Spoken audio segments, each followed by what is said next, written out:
Welcome to A Moment of Xen. Time to sit back and relax as model, actress, mentor, and supermom Xen Sams takes you on a sexy and wild ride, covering the latest in film, fashion, pop culture, cryptocurrency, fintech, cannabis, and entertainment from the millennial mom's perspective. Here's your host, Xen Sams. Hello, my beautiful friends and loyal listeners. It's always a pleasure to spend my time with you on the airway.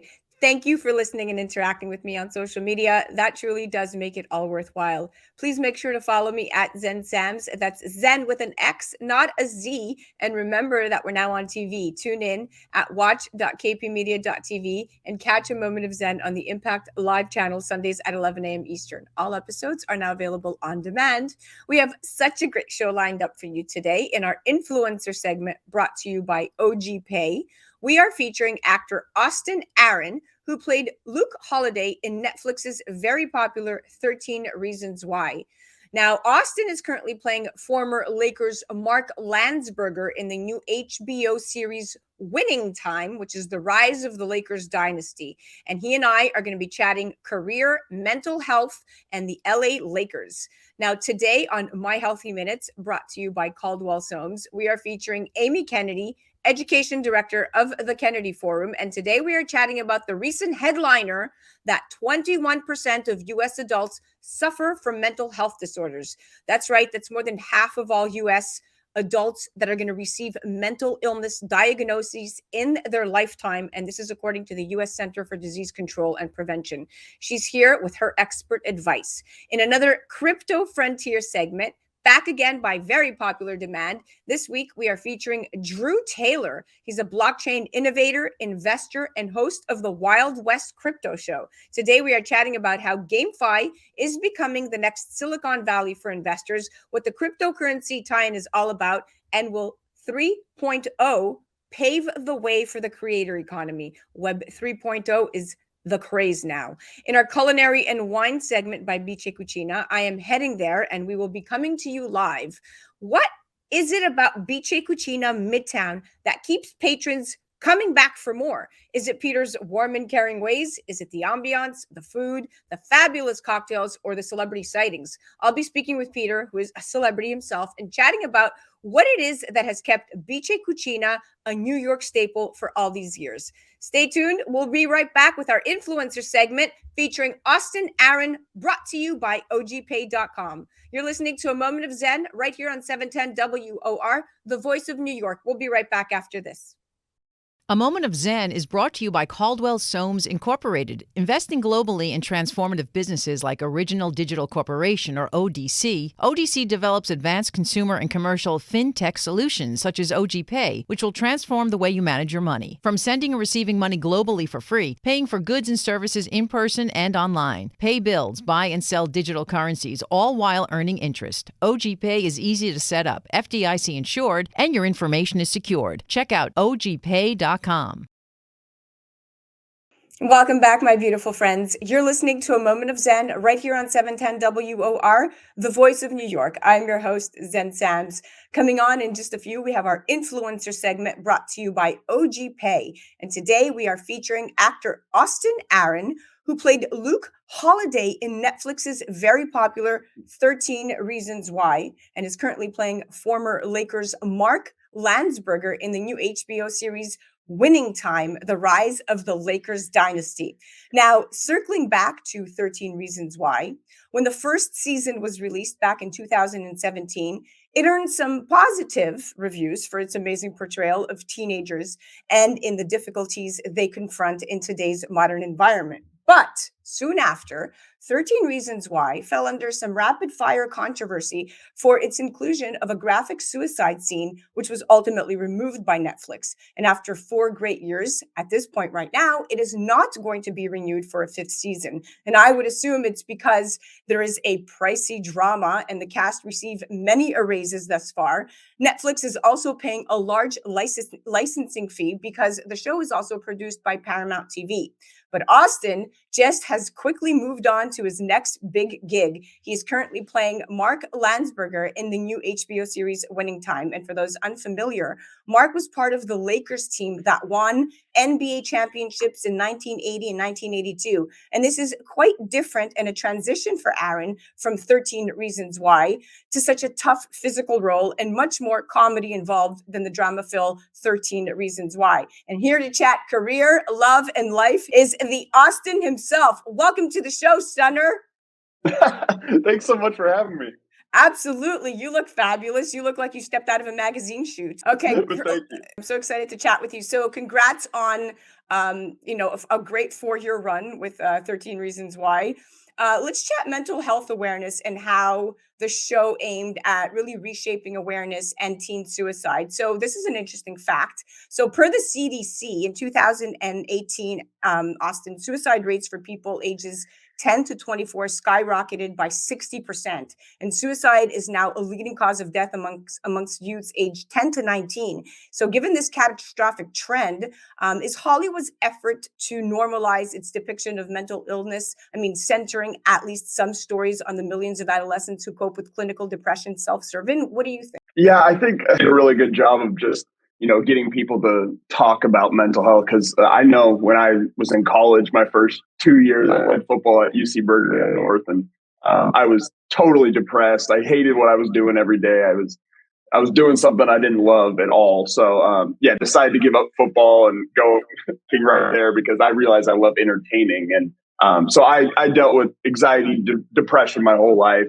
It's gotten so much better once I've found something I absolutely love doing. So I think it's really important to being on a show that, gets people talking about it and, normalizes that it's okay to deal with it and that everyone goes through these feelings and you're not any different than anyone else. So you said that so eloquently. It's very true. And thank you for sharing that personal story as well. The Mental Health Storytelling Coalition, and ties into what you just said, which is an organization formed in 2021.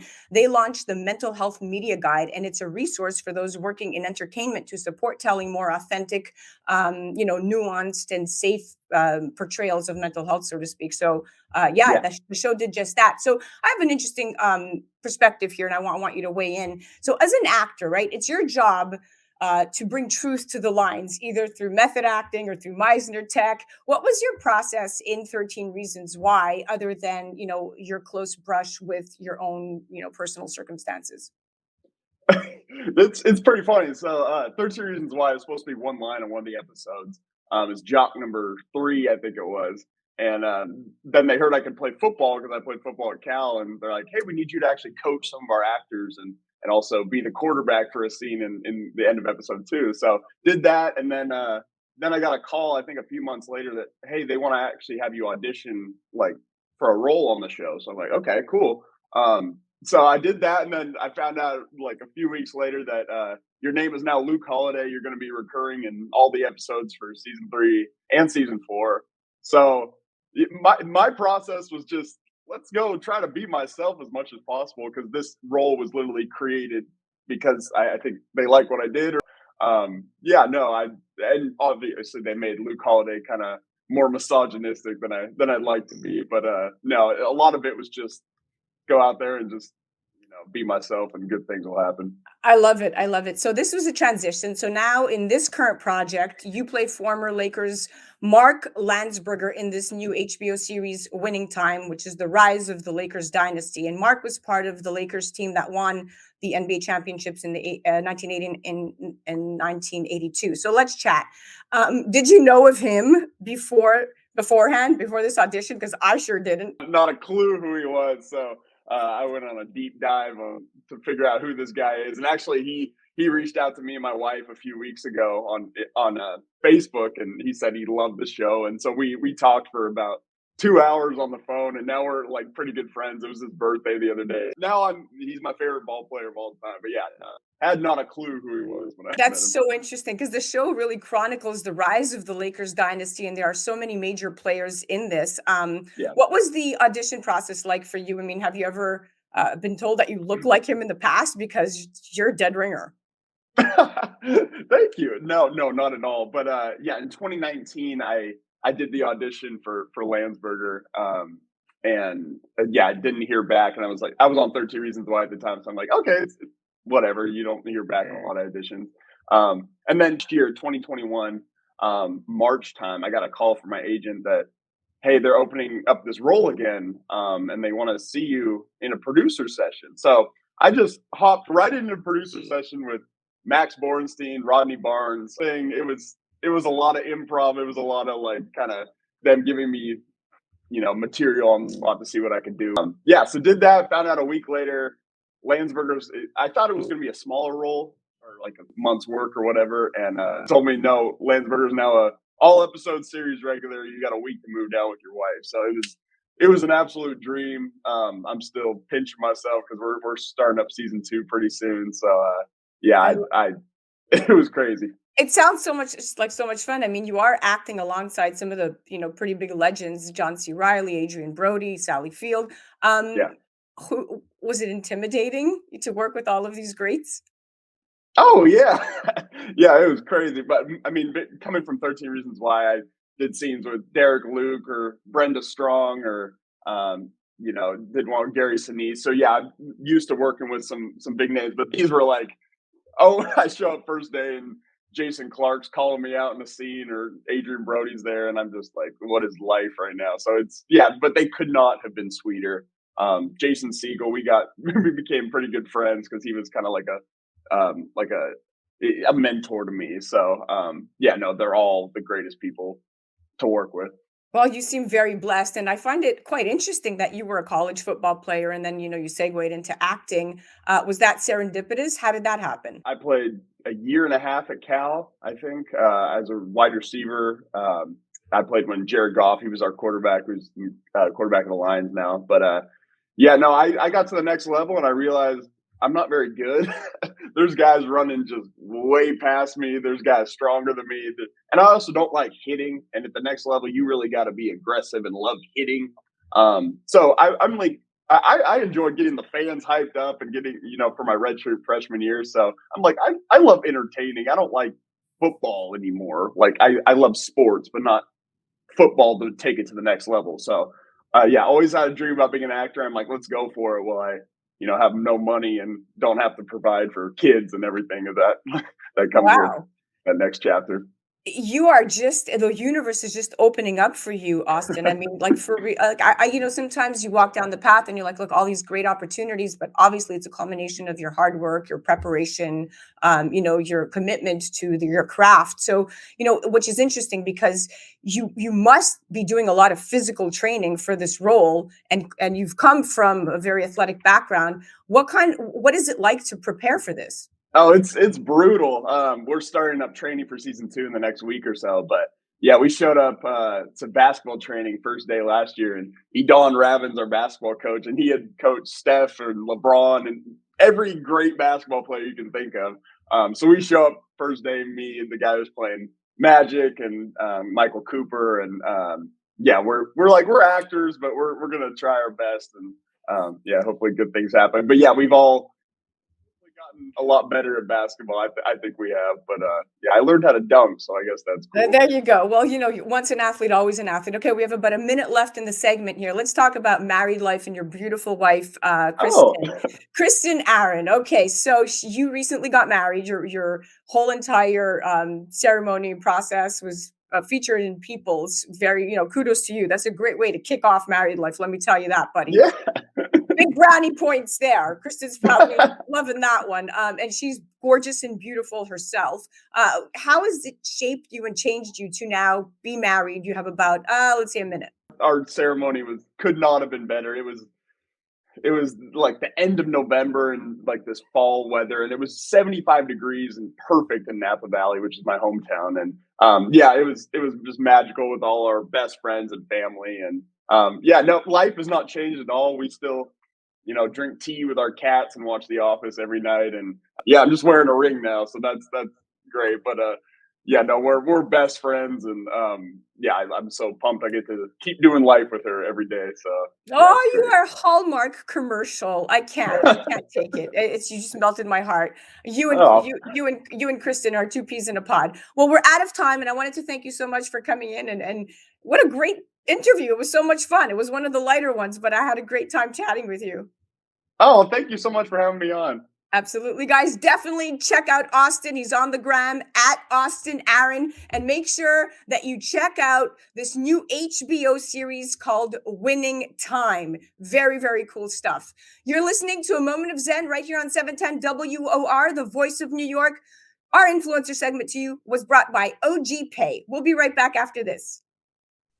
If you've missed out dining in New York City for the past year, it's time to visit the legendary Vice Cucina. Located in the heart of Midtown, Vice specializes in blending delicious Northern Italian and American cuisine with dishes such as the incredible taglione lobster, ravioli masala, ossobuco, and pappardelle al telefono, along with many other mouthwatering offerings.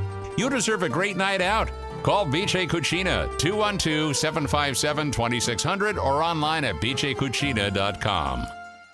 Hello, my beautiful friends. This is Zen Sams live at Vice Cucina on 710 WOR, the voice of New York. We are here and we are interviewing all of the fine patrons that are dining here tonight, and we are asking them exactly what it is that they love about Vice Cucina. We have a very dear friend here tonight. Please introduce yourself. Glenn O'Brien, managing director at a large international insurance company, stopping here for dinner on the way home.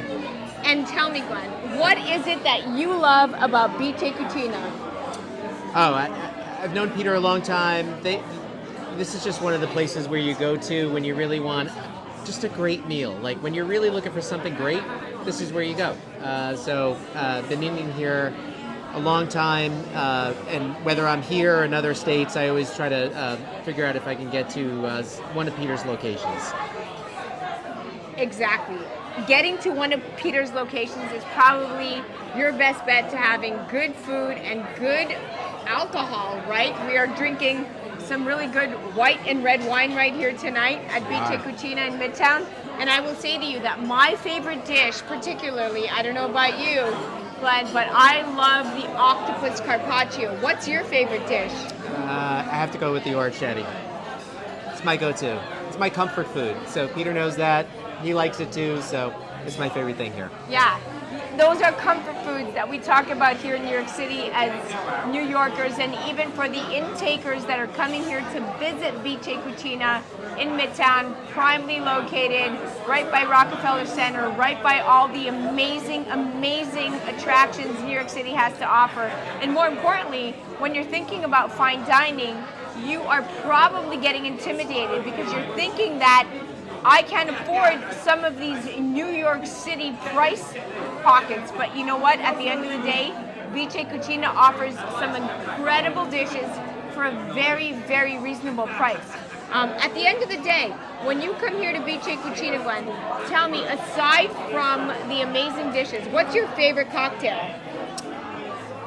So I'm a martini person, so either I'll grab a martini or, I'll just have a glass of Montepulciano or a Super Tuscan that I really, really like on the menu here. So for me, a glass of the Super Tuscan, my main dish here, which Peter knows well, and that makes a great end to the day. It really caps the day. It tops it off nicely. It really does. All right. Well, listen, guys, you heard it first. I'm not making it up. New Yorkers' perspective right here in Midtown Manhattan at Vice Cucina. Glenn gave it to you straight. He loves the wine, he loves the food, and I'm going to tell you right now that if there's any place in New York City that you have not tried and you want that unique experience, you have to head out to Vice Cucina.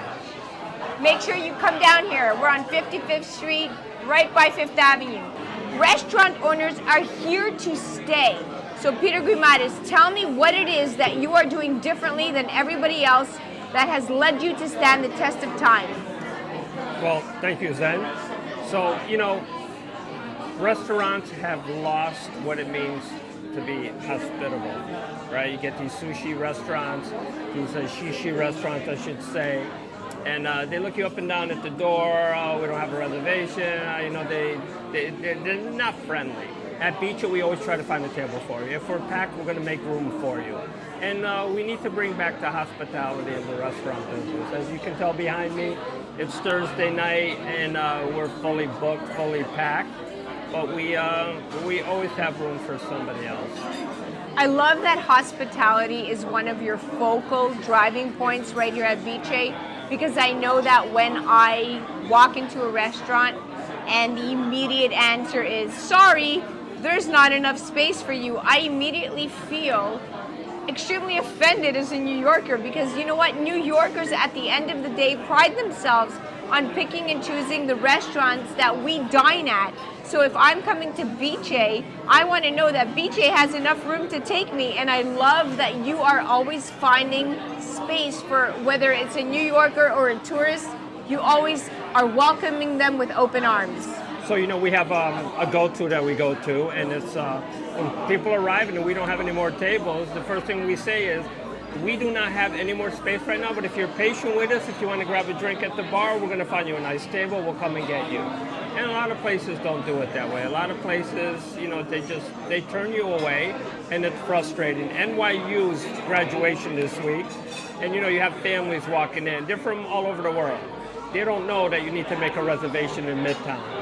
So, the most frustrating thing is to be with your graduates, your family, and get turned away. And not only it's embarrassing, but it's inconvenient.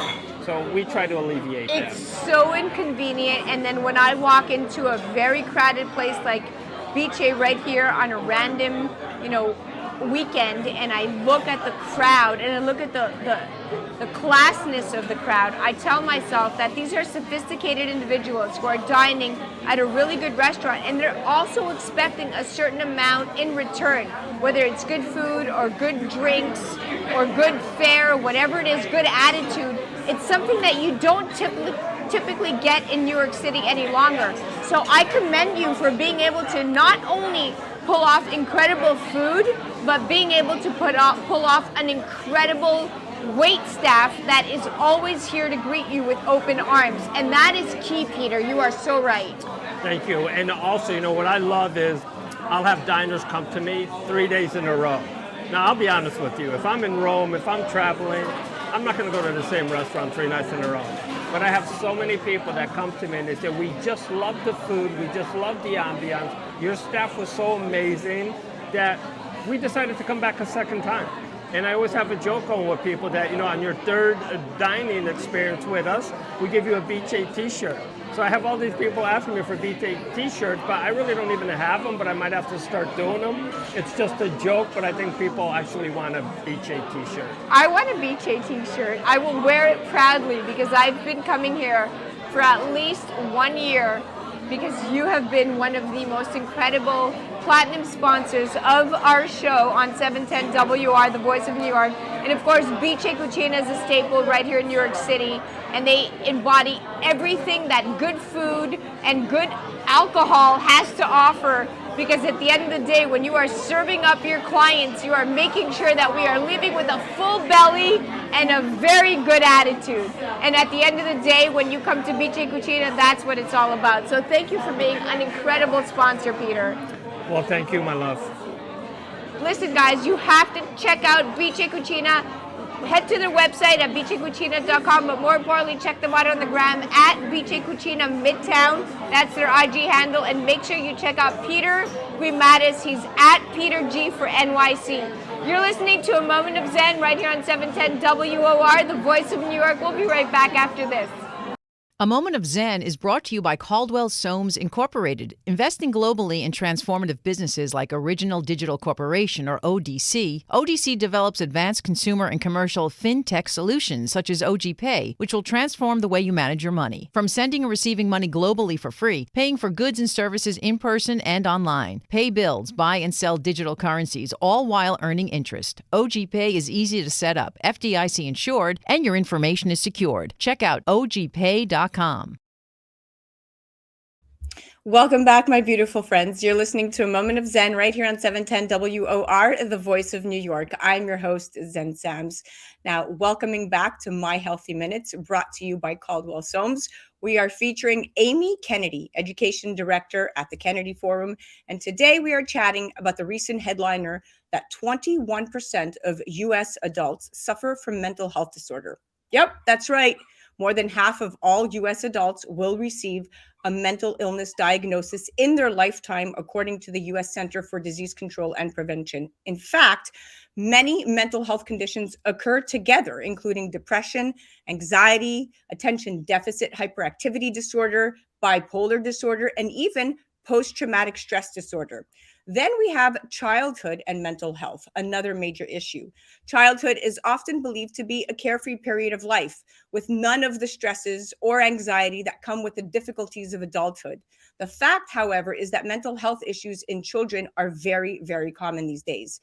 50% of diagnosable mental disorders begin by the age of 14, along with anxiety disorders, major depression, and bipolar disorder.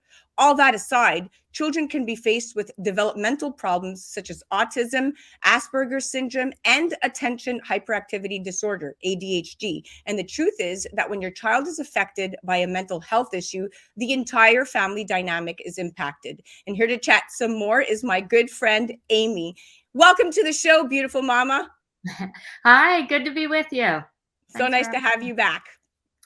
All right. So what is happening in our America, Amy, and is our children's mental health not being properly tended to? And more importantly, do you feel that the pandemic has had irreversible impact, negative effects on our children? You know, this is really interesting because we've all seen the rise, and the case cannot be made that it's simply because of the pandemic and COVID, because the truth is it's been going up since 2009. So some of what researchers have looked at is the impact of cell phones, technology on young minds, on all of us, frankly. The iPhone was introduced in 2007.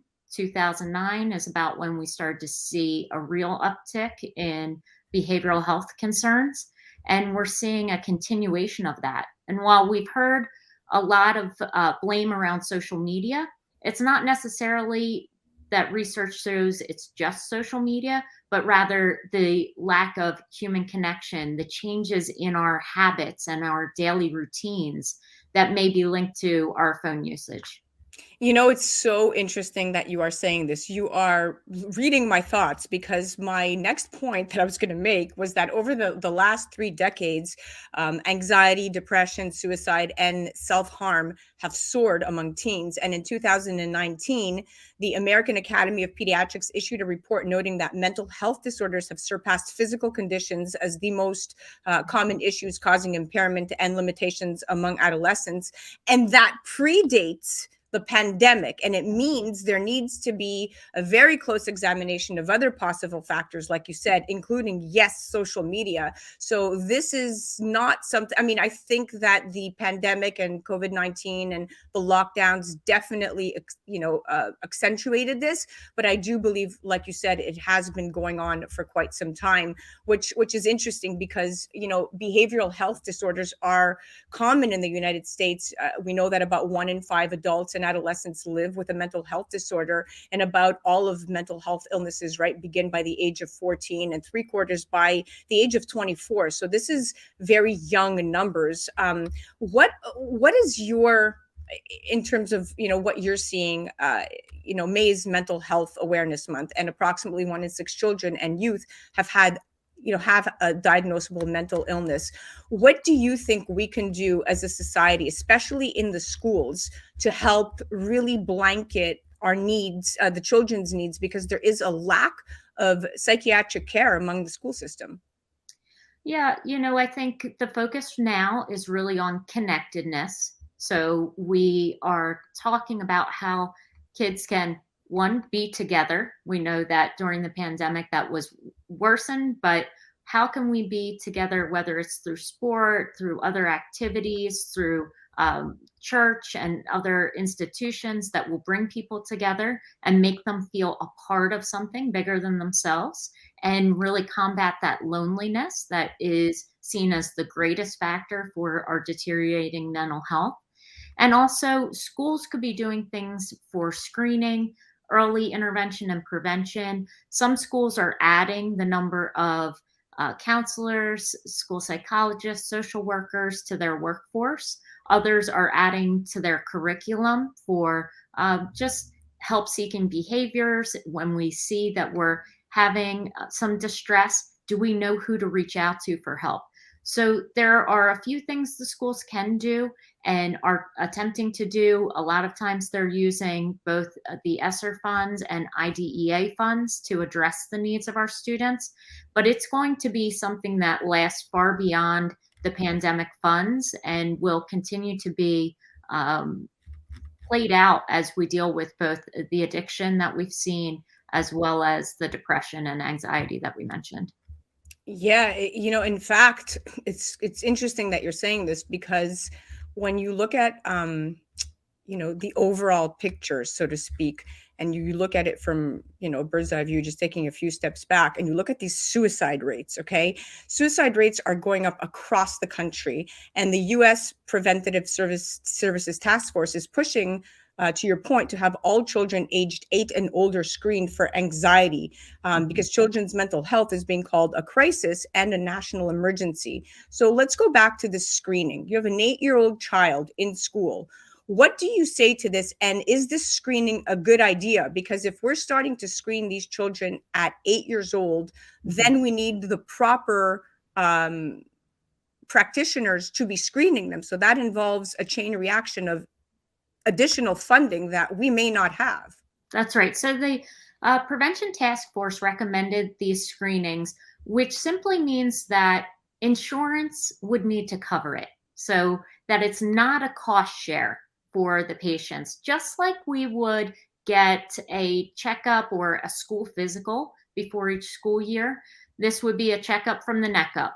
And that's something that we can encourage and know that it will be one of the first ways we can recognize that there is something going on and take some steps. That may not mean that you're going to be prescribed medication or that you're necessarily going to see a mental health professional, but that you may start to integrate some other habits and lifestyle changes that are necessary as a first line of defense. So we have a workforce shortage. We know that there is a workforce shortage, but until we start to document and collect data on how many people are actually struggling and when, we're not going to meet the demand.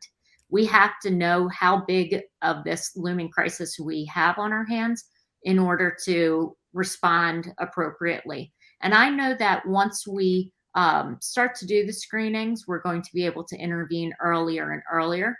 Many people don't realize that someone in their life is struggling until it's at a point of crisis. So a lot of people learn how to hide or how to kind of disguise some of the feelings that they're having. You mentioned the suicide rates, and we also know that we need to address it quickly with prevention and safety measures so that that's not accessible, because oftentimes it's not premeditated and it's something that happens quickly. So lack of access is a big factor in helping to prevent those suicides. Yeah, very well said. Lack of access. I want to touch on that because that's a hot point I want to make right now. But back to suicide, it's the 10th leading cause of death in the US, and it's the second leading cause of death among people aged 15 to 34. So it's so sad that our youth just wants to check out, right? I mean, and that's kind of when you come back to access. Let's talk about the psychiatrists that are scarce, because the psychiatrists are scarce here and nationwide. I mean, the tri-state area, and 70% of counties in the US lack a psychiatrist specializing in children or adolescents. And the psychiatrists who can be found are really concentrated, Amy, in wealthier areas, with many accepting only private payments. So there's a need and nowhere else to go. And this generation, professes to feeling particularly lonely, and a major factor in depression and suicide is, that they don't have the right support system, like you said. And that's scary. It is. So, in more rural areas, we're seeing some schools bring in a virtual option for students. And we're also seeing employers do that for their employees. So, employee assistance programs are starting to contract with virtual mental health care. They're bringing in people from all different states to be able to provide that access.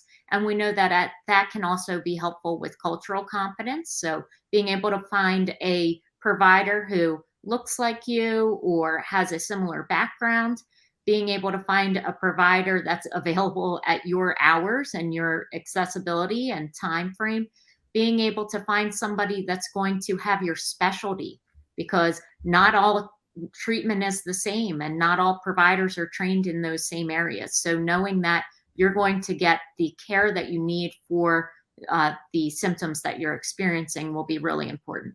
Yep. And that also ties into, if we can prevent a lot of this turning into a crisis, we can also wean our generation off of a lot of the psychiatric medications that are beginning to be prescribed in alarming high rates. We have about 2.5 minutes, but I did want to talk about this. So the growing use of these psychiatric medications in youth is one metric of the adolescent mental health crisis. So from 2015 to 2019, Amy, prescriptions for antidepressants rose 40% for teenagers compared with 15% for adults.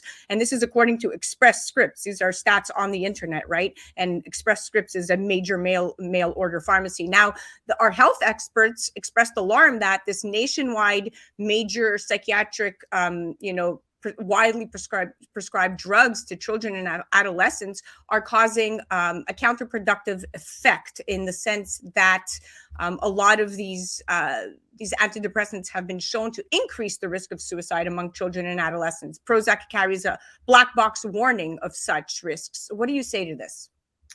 I say medication is definitely an important treatment that is necessary for some people, and we need to keep that as an option. It often needs to be paired with cognitive behavioral therapy, with other interventions in terms of lifestyle. Lack of sleep alone can be a major issue. So if we start to address things like nutrition, sleep, connectivity, time outdoors, all of those can also be helpful and should be some of our first responses that we're addressing. We want to make sure that people have taken care of some of the immediate needs, and then see if they are going to need those other steps like medication. But medication should always be an option, but we also have to be aware that the overprescribing of any medication is problematic. And we're seeing pediatricians have to take this on more and more often because of the long wait times to see a psychiatrist. And pediatricians do not feel as though they have the proper training. And so the Academy of Pediatricians is talking about this. They're very concerned about the rise. They're seeing more individuals with behavioral health concerns than physical health concerns at this point. And so, knowing who's doing the prescribing and what their background and comfort level with this is also really key. It's really key. And you touched on something that concerns me as a mother. I don't want my pediatrician prescribing psychiatric drugs to my child. I want a seasoned professional who has gone to school specifically for that. I mean, sure, pediatricians are now taking on this role because there's a huge demand, and there's not enough, providers to care for these children with mental health challenges. But at the end of the day, back to your point, this goes back to funding. This goes back to making sure that we're understanding this as a society as a whole, that parents are actively involved in their children's lives, that we're all helping each other, and that we are, like you said, also checking from the neck up. It's extremely important. Yep. So reimagining our system is going to be important. Right now, we have people waiting in the emergency rooms for care. So pediatricians are going to continue to be part of the solution and the system. And it has to be a complete overhaul to meet the growing demand. Yeah. We have to look back again to those sources. What could be causing this shift, and make sure that we're investing in the research and the long-term solutions that are going to save lives. There you go. You said it best. Thank you so much for coming on, Amy, and enlightening us. It's always a pleasure having you on. Great. Thank you so much. Absolutely. We're out of time, guys. That was our My Healthy Minutes segment brought to us by Caldwell SOAMES. Definitely check out Amy Kennedy. She's Education Director at the Kennedy Forum. Head to their website, thekennedyforum.org. You're listening to A Moment of Zen right here on 710 WOR, the voice of New York. We'll be right back after this. A Moment of Zen is brought to you by CCP Digital, bringing you a view from inside blockchain, cryptocurrency, and NFTs. Introducing the latest Blockchain Heroes series, Retro Rebellion NFT collectible card packs from the Nifty Company. Available January 2022. Find out more online at ccpdigital.com. Welcome back, my beautiful friends. You're listening to A Moment of Zen right here on 710 WOR, the voice of New York. I'm your host, Zen Sams. Coming up in our Crypto Frontier segment brought to you by CCP Digital, we are featuring crypto innovator and investor, industry pioneer, Drew Taylor. He's a blockchain invigorator of sorts, host of the Wild West Crypto Show. Today, we're chatting about how GameFi is becoming the next Silicon Valley for investors, what the cryptocurrency tie-in is all about, and will Web 3.0 pave the way for the creator economy?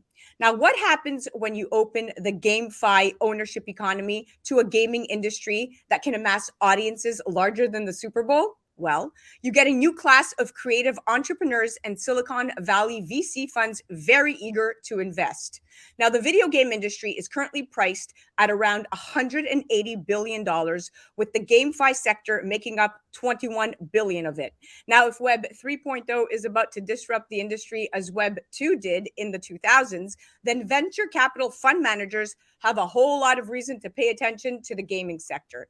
The big question for these managers is, will the gaming community, the people behind the industry's revenue, want to mix play with work? Well, the jury is still out. But regardless of the gaming direction, GameFi is not only attracting funding and talent from Silicon Valley, it's changing the funding model altogether.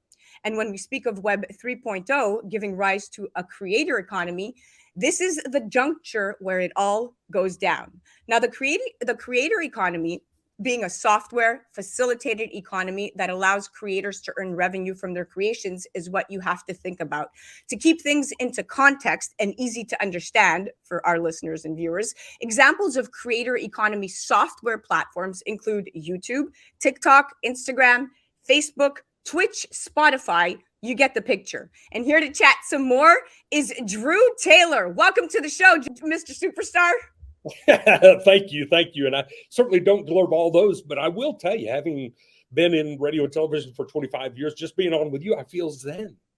That's right. That's why we are called A Moment of Zen. So let's dive right into this. There's a lot going on when you talk about Web 3.0. But interestingly enough, Drew, last year, Andreessen Horowitz, which is a private American venture capital firm, invested $4.6 million in a leading gaming guild. Not an enormous amount in relevant terms, right? But with a $2.2 billion crypto fund in place, that venture capital firm is actively allocating.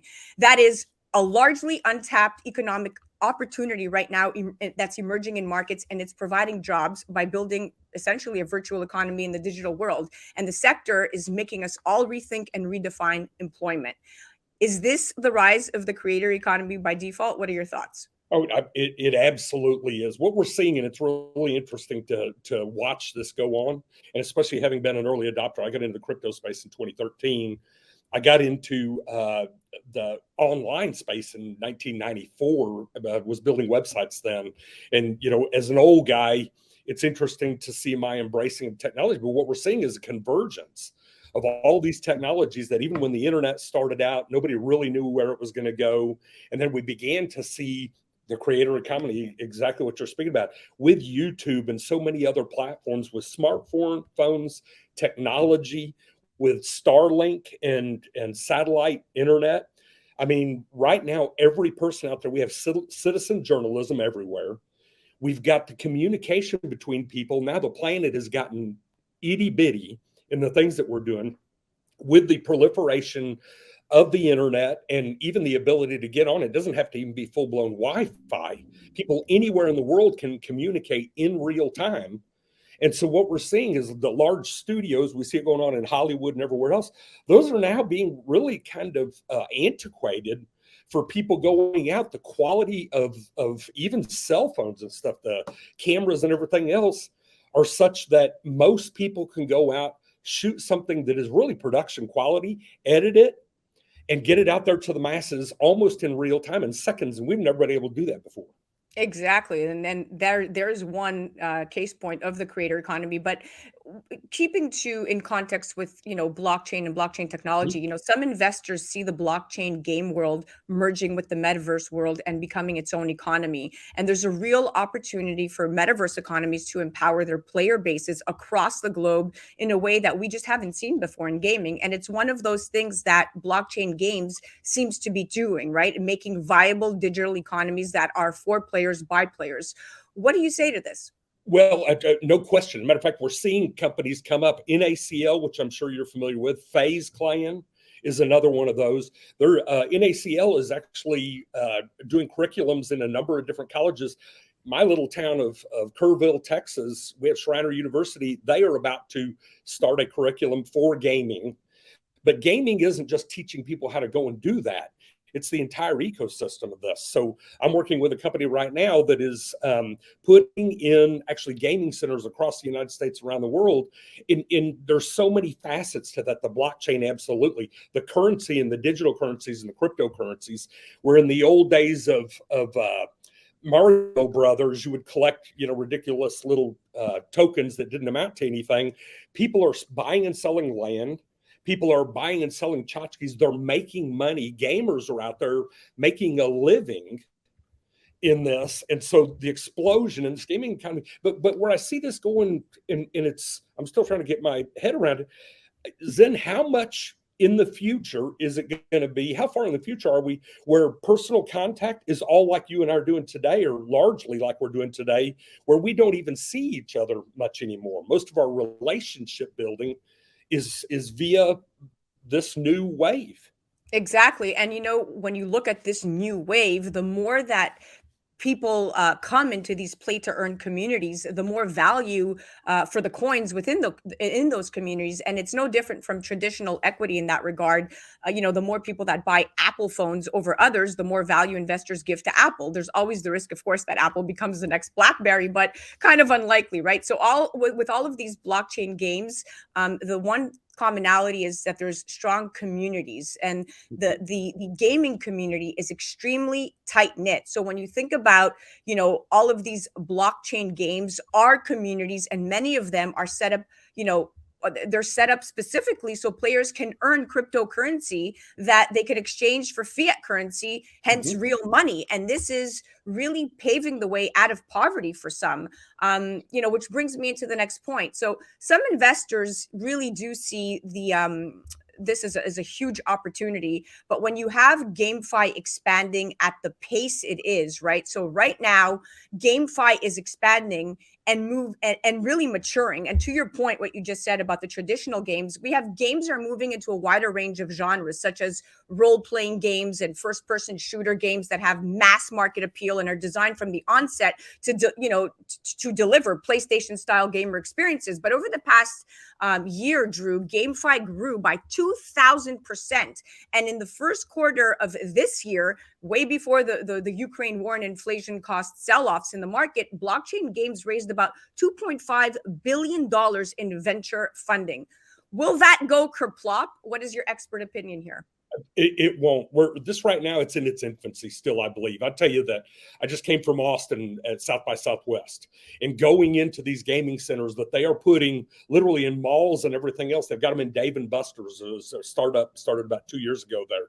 People are going into these, and the augmented reality and the AI, everything that they're doing in there, the experiences are ones where I saw people come out of this game, 4 people all kind of in some kind of an old West town, and they're shooting. One person came out and was throwing up because of what was going on in that. I mean, our senses are such that they're learning how to manipulate our senses with this virtual reality in an incredible way. And I think that as people get more and more acclimated to it, it's going to be the go-to. Think about what they've done, what has happened over the last couple of years. Social distancing, we've got to put masks on, we can't do all this. Well, what are all the alternatives? Humans are a social animal. We need to get together. And it's different from the old days, the advent of the telephone, where you could hear somebody in real time. But it's an entire different thing now, all of a sudden, with these experiences and the suits that they're making. There's a company right now out of, I interviewed them a few weeks ago on my Wild West Crypto show, and they will put a suit on you. They'll have boxers suit up and actually go in and faux box each other. Then the coaches go back and read all that because it is in real time and it mimics every single move that they make. And they're using it for strategies for boxing and everything else. Look at that leap in science when it goes to surgery. We're talking about gamification. Xen, to your point, I think our social interactions globally are turning into a gamification universe. No, it's at the genesis. We barely touched it. It's exploding. It's exploding, yes. And as it stands right now, Drew, total GameFi market cap amounts to $21 billion. So gaming in general is projected to reach a value of like $270 billion by the year 2025. These numbers are through the roof. So what we are witnessing is a shift from, publisher first economies to player first economies, which is likely to be, a killer application of blockchain based gaming. And this is armed with that knowledge and an understanding of what GameFi is poised to disrupt traditional gaming. It's easy to appreciate that GameFi represents the next Silicon Valley for investors, so to speak. But when you look at the world, and there's 1.4 billion people that are unbanked and or underbanked. But the one thing that these people all have in common is that they all have smartphones. And you know what they could do with smartphones? They could trade cryptocurrency. And this is paving the way out of poverty for many in the Philippines, in Southeast Asia, in Venezuela. We are really seeing, monetization through blockchain gaming. And I think that this is going to pave the way and revolutionize the whole Web 3.0 infrastructure, where even if you have a volatile cryptocurrency market, maybe it's being affected by the current, US markets, because, typically cryptocurrency is a great hedge against inflation. But what we've seen is that it got completely ransacked in the last couple of weeks here because of the current markets and the fluctuations and the war and everything that our governments are releasing. But in the bigger picture of things, on the GameFi side, this is creating micro economies and macro ways of living for some that are completely changing the paradigm of things. No question. And this is peer-to-peer. So peer-to-peer. Yes. And so when I got into cryptos and began to understand it and kind of what it was, and then the acceleration of security, the Web 3.0 is creating. The biggest concern back in 2013, when I actually started investing in 2016, was setting up accounts, two-party authentication, 42 character, alphanumeric characters that you have to go, seed phrases and words. It was very, very difficult to get in, become part of this game, but your techies are going to do that because they're always on the forefront of it. So what Web 3.0 is doing is making it so that you have a universal address that is the most secure thing on the planet, that allows you to go and enter into all of these little spaces that we're talking about, from exchanging cryptocurrencies to all of your identification on every platform you want to be, with this one single character that you've gone and created that ties uniquely to you, just like your DNA. And with that security, that's where the masses, especially the people with the money, I believe that the funds and the other things that are getting into this, for them, they're not putting a whole lot of money at this stage of the game per capita, but it's an investment that they cannot ignore. It's worth taking a flyer on these things, because I think you, in the time you've been in this space, and me and the things that I've been doing, this is the future. And you either get on board in the early stage and capitalize enormously, or people are going to look back in 2 and 3, 5, and then 10 years and say, how in the hell did I miss that? Oh, yeah. The only thing people, brands, the world should be fearing is not being part of this infrastructure that will really revolutionize and pave the way for our generations. When you look at our Gen Alpha, when you look at our Gen Zers, when you look at even millennials such as myself, we are plugged in digitally. We already have digital avatars. We already own space in the metaverse. My daughter is on Roblox. She's 6 years old. So you're seeing a shift generationally, and you are also seeing a frustration. People want to take matters into their own hands. People do not want to be tied down to, to a central currency like fiat currency. They want decentralization because that is the rise of the people. This is power to the people. Yeah. And Zen, I have to tell you what's probably more exciting to me than anything else. Part of the reason I got so fully behind cryptocurrency, you mentioned this earlier, I think it's going to lift more people out of poverty globally than anything ever has in the fastest time that it's ever happened. And one of the things that you and I talked about in an earlier conversation, as we watch the acceleration of technology, now everyone who's an entrepreneur with an idea has the access and ability to go out and share that with the rest of the world. And if it is a real solution to something, people are getting behind them. I was talking to you, YouTube was incredible in what they did and where it's come. But now this USAT TV is coming out, and with a phone, you download their app. You can go in. We could film this right now, and literally within 15 minutes, it's available via satellite all over the world. Look at what that does.